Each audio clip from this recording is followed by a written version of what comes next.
What's up, raging companions? So today we're kind of in a different place. It changes a bit from me filming myself in my room, right? We have a nice sun setting somewhere around here. Maybe you can see it, maybe not. But oh well. Today, as the background is different, we're not going to talk about philosophy or even values, or something too complicated. We're gonna talk about something I like. We're gonna talk about we're gonna talk about anime, about Re:Zero. Why are we going to talk about it? Well, because I love it. because it's over. For my love, I'll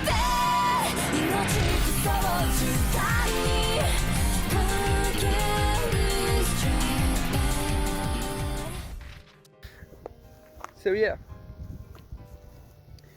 I wanted to talk about Re:Zero in particular because first of all, we've got an amazing season, right? I've gone through a long period without watching any anime, and then out of nowhere I find myself watching two. At the same time, we got the second season of Re:Zero, the second half of the second season, and the final season of Attack on Titan, Shingeki no Kyojin. So it's been amazing, an amazing ride, and all the craze is of course around Shingeki no Kyojin. So why am I not talking about this? Do I think that it's bad? No, not at all. It's amazing. It's absolutely mind-blowing as well. But my heart this season goes to Re:Zero. Now, why? Is it the world building? No, it's not. Is it the twists and the turns? No, I don't think it is. I think you can find better in terms of twists and turns. Is it in terms of epicness? Well, this half of the season really has given us some amazing fights and stuff, but it's not. You can find better. In Shingeki no Kyojin, there's better fights. It's the relatableness of the anime. It's not to forget, I'm absolutely growing amazingly. Spring.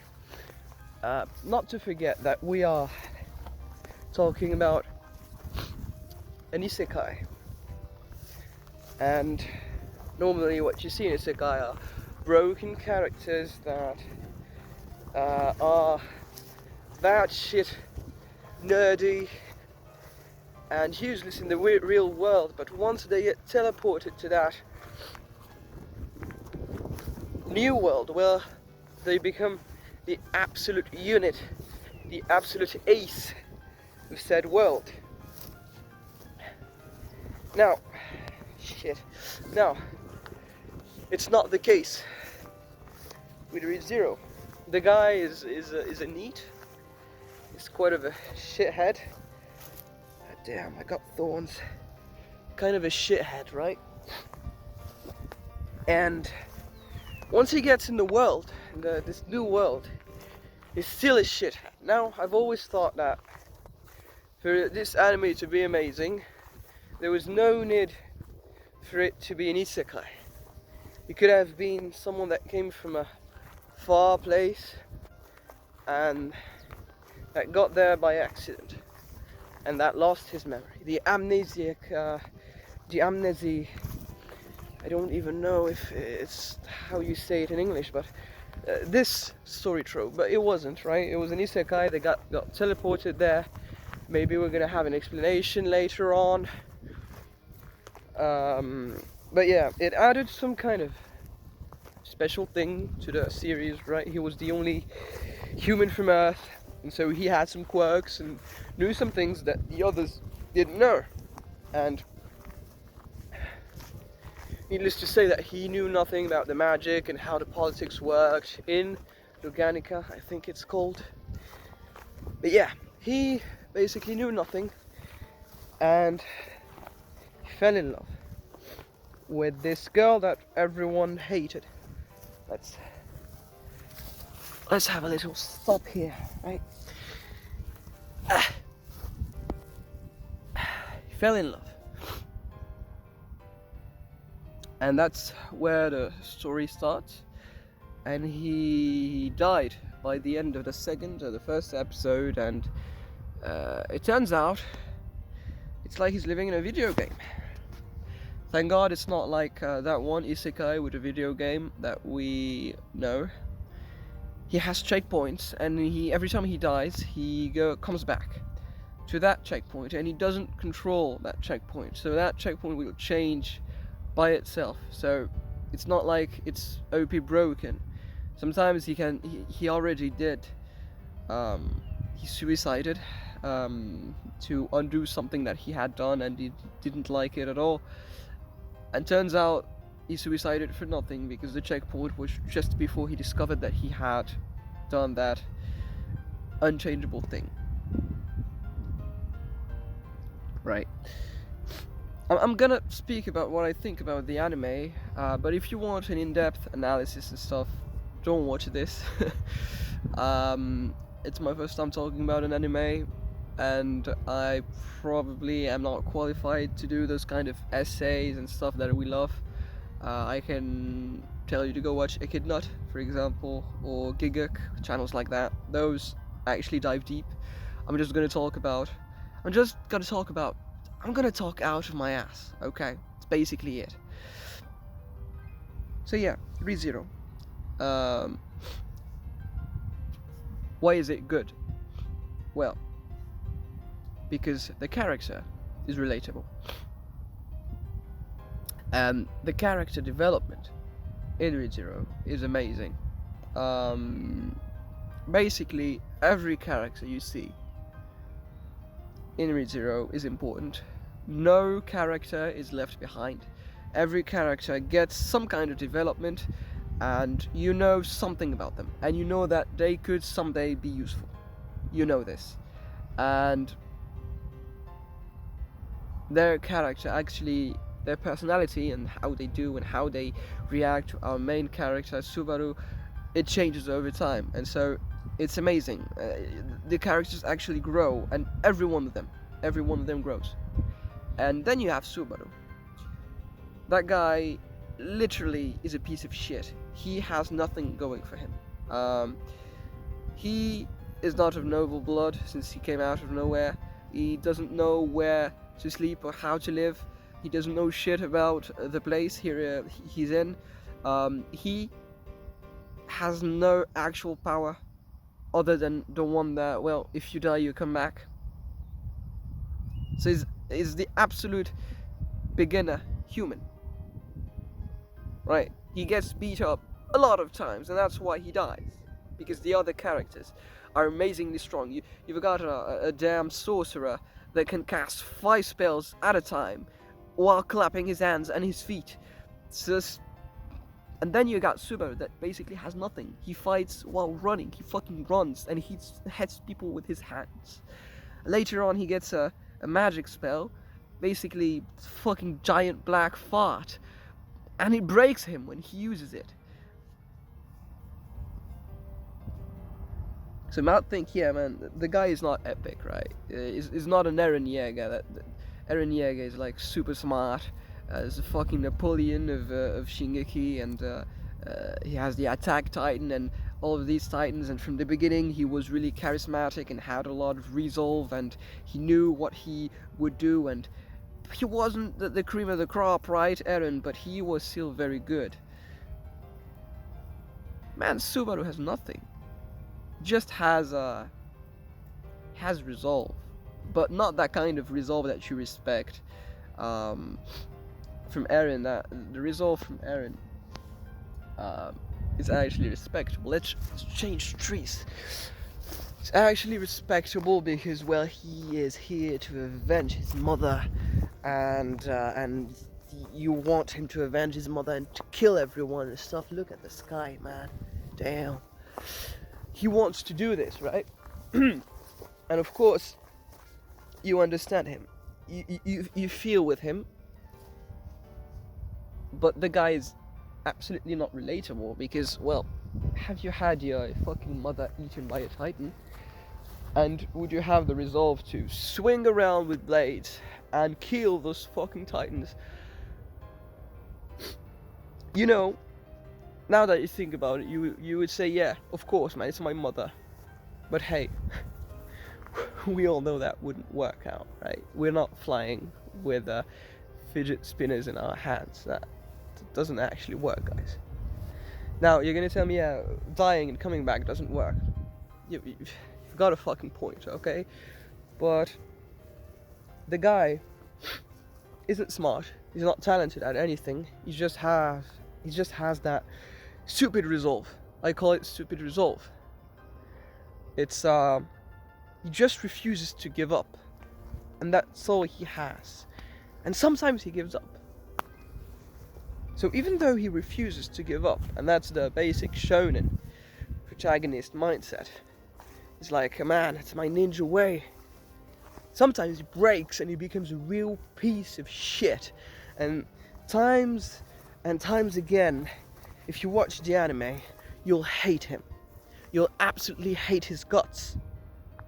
You'll hate him because he's a piece of shit. Inside, deep inside, he's a piece of shit. When things don't go his way, he begins lunging at his friends, and everything goes around him, and everything has to go his way because he's incredibly egotistical and egocentric. So it's incredibly easy for him to snap, you know, because he suffers a lot through the anime, since he's like the weakest character in the anime. He suffers a lot, and well, as a human being should, he snaps, he breaks. You see how shitty he can be, and every time it's not like some kind of magical thing happens and he dies and he's like, man, what you did is not good. He gets wake-up calls from things that happen. He gets wake-up calls because one of his actions led to the death of one of his friends, because people stop actually caring about him, and sometimes he does those shitty things and dies to fix them because he knows that it's actually shitty what he did, and turns out he cannot fix them.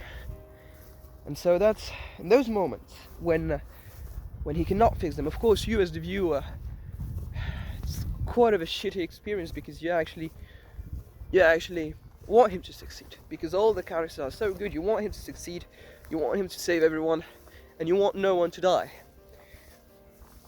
But since he's human, he doesn't do it. Sometimes he fucks shit up with people, and he takes some shitty decisions, and he's fucked because not everything is reviewable because of that checkpoint thing. Now,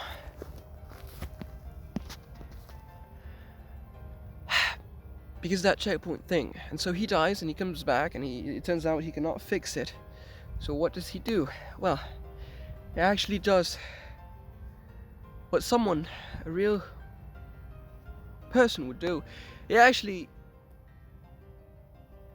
swallows up his pride and goes and speaks with the people he's hurt and tries to fix it, tries to understand them, tries to understand how the world works. And it's actually during those times where you see the character grow, not when he can abuse his power.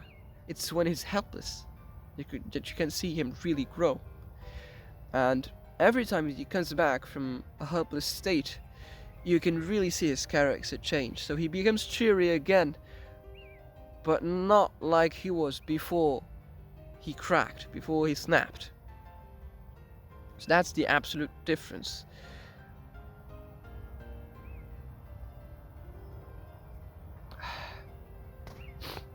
You know, for a long time I've asked myself, because there is no point in my life, in my experience in watching this, that I've said that I didn't like it, right? I've always liked every episode. Some episodes were more boring than the others in the first season. In the second season, it's basically a 10 out of 10 for every episode, especially the second part. The second part is like, it's like 12 out of 10 for every episode. And apparently the web novel gets even better, so I can't wait. But I've asked myself, why do I like it so much when there is like series like Shingeki no Kyojin that is amazingly good and more serious, right? There's no cute girls in Shingeki. There's no maids. It's grim and it's gritty, but you know, Subaru just lifts his fingers in the air and he flirts with maids, and the strongest character is a clown.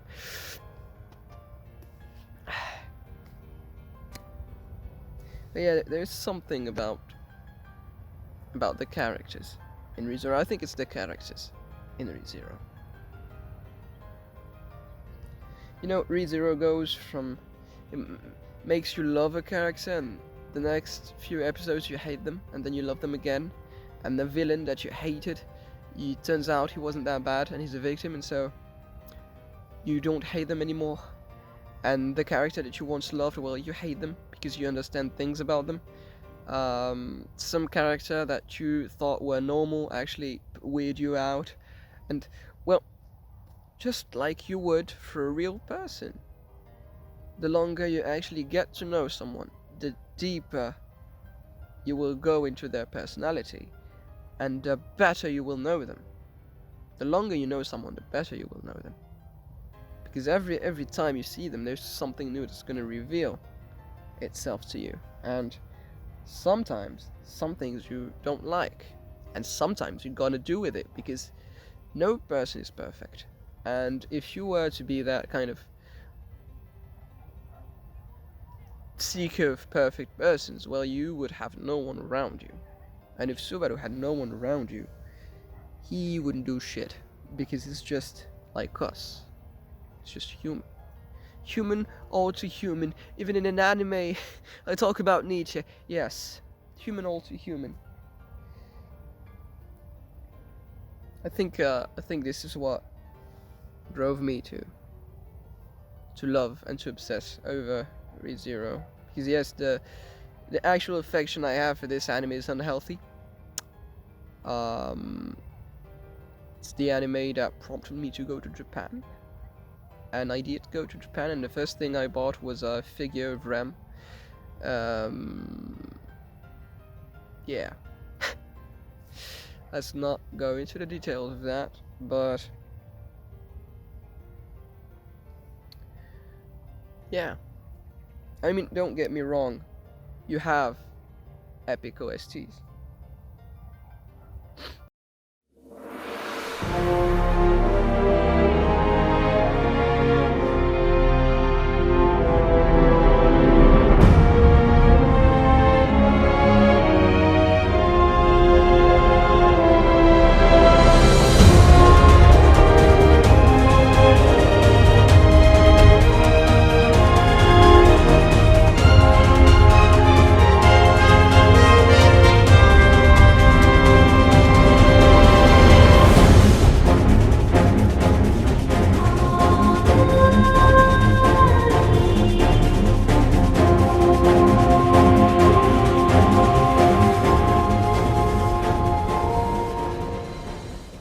You have epic fights, especially in the second season.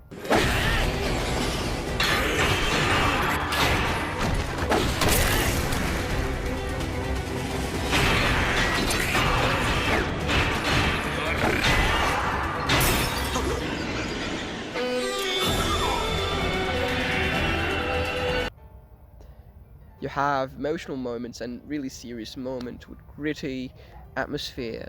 But the most amazing thing still is the character development. Because now if I went to Japan today, I would buy a figure of Emilia. Figure that I wouldn't have bought last time, because last time I thought she was useless. I thought she was just there to be the feminine interest of our main character, the driving force of our main character. Now she's more than that. She's actually driving herself, and she has goals of her own. Snap. I think I went too deep. Yeah. Now she has actual plans for herself. She knows what she stands for. And we actually understand why she was useless before. There's a reason. Who would have known? Not me. I hated her guts. So yeah.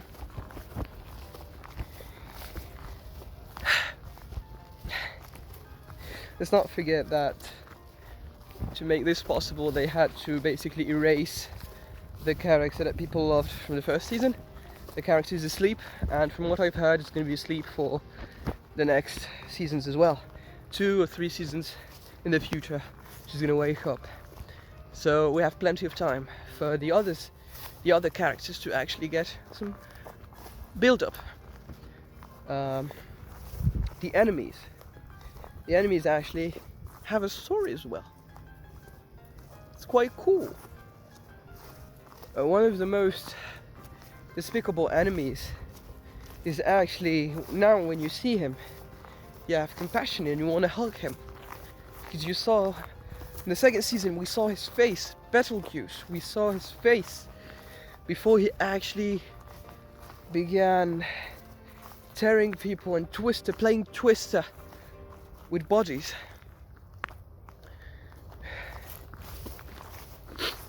Now we have compassion for him. We saw the amazing growth of a character like Garfield, who went from a character that I didn't care about to one of my favorite characters of all time. I mean, he's stupid, but he's so strong. And he's so stupid it makes him smart. He has that instinctual smartness, intelligence. He said,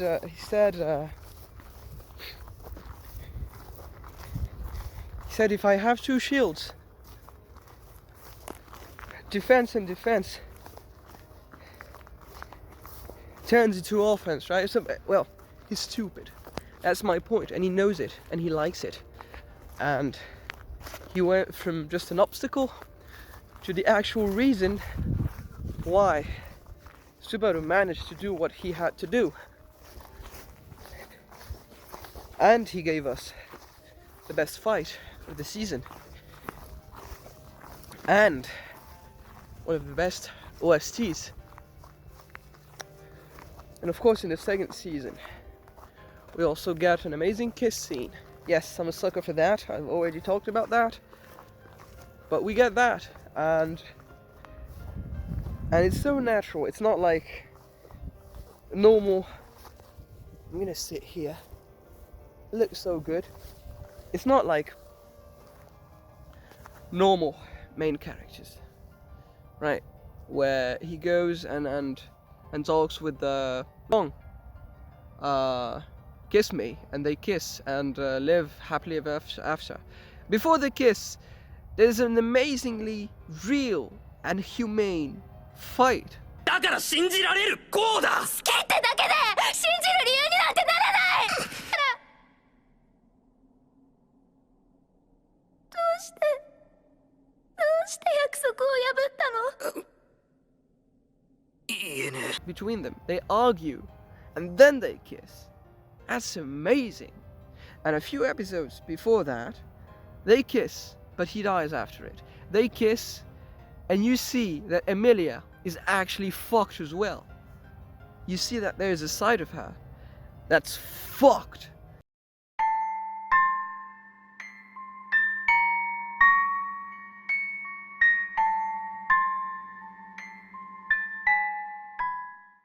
And really fucked. Fucked as hell.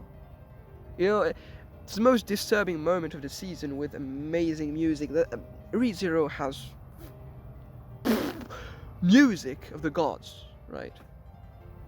And you see that every character has actually two sides, and that we're not good or bad. It depends on the situation, and it depends on how you see and face things. You can face them with hope, and you can face them with, man, I'm tired. And sometimes, even though you're the most determined person, sometimes days will come where you will say, well, fuck you, I don't want to do this, and you don't do it. You wait a few days afterwards, and when you rest up, you go at it again. You go at it, and you try to become a better person, but you're still gonna have that shitty side of you.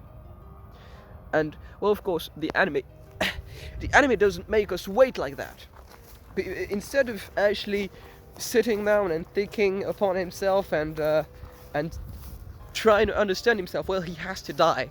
And let me tell you something, dying will teach you a lesson if you come back. Especially the ways he fucking died. I think, yeah, the characters and the music. I mean, I love every character. I love it. And you see how the writer is genius, because there is one villain that isn't redeemable, right? It's the last one that died. Her name is Elsa, and she was fucked from the very beginning.